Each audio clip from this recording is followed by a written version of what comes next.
How do we persuade people to remain effective throughout change?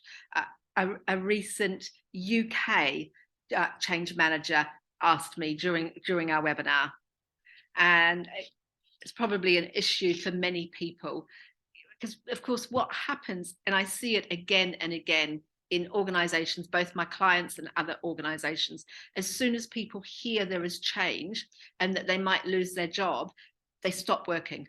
They just completely lose motivation, and they think, if this job is going to cease to exist, what's the point of doing it? And of course, if enough people stop working, then the organization just stands still. So it's a really good question. How can we keep people motivated so they continue to perform at a high level throughout the change process? Whether they're keeping their jobs, whether they're getting a new job in their organization, or whether they'll be taking redundancy.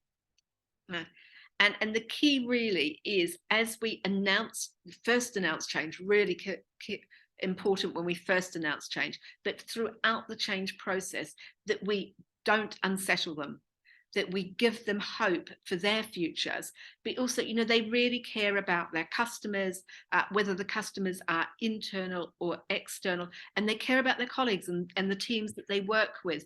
So how can we give them hope that, maybe they'll continue working with the same people or people who have the same mentality, that, they're going to have a good job, they're going to have a good life, even after this change ends.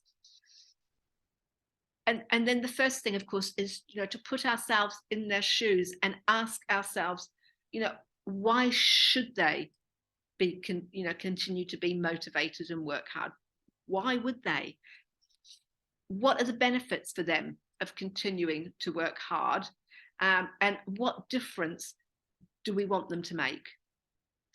And then address their concerns. So surface their concerns. There are various communication tools and techniques that we can use to help people share what they feel, what their fears are, and do it in an open and honest way. And it's all about listening.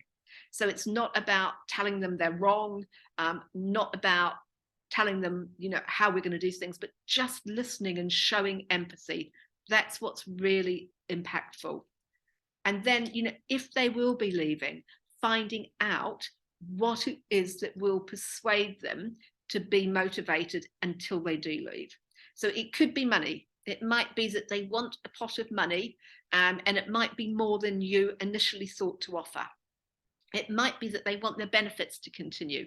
So the benefits that they currently have, maybe they've got a company car and they'd like the company to continue paying for it, gym membership, health insurance, maybe you're partly paying their travel, whatever the benefits are that they've got that they would like to keep.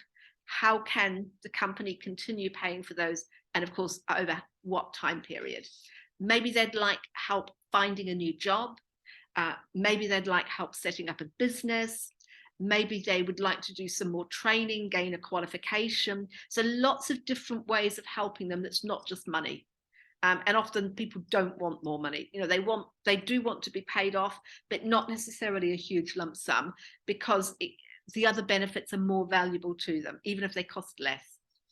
And then regular two-way communications throughout the whole of the change process, so that they feel valued, so they feel recognized, that the organization values the effort that they're making and really appreciates what they're doing, that they're making a difference to the success of the organization. So explaining those things over and over again, and then having lots of Q&A sessions in different ways so that they can raise all the issues they've got and hear good answers, empathetic answers from executives from the change and transformation team, and make the communications personal. So, have you had this issue? Have you got this issue? What else have you found works for you in your organization? Please do share so we can all benefit from your expertise and knowledge.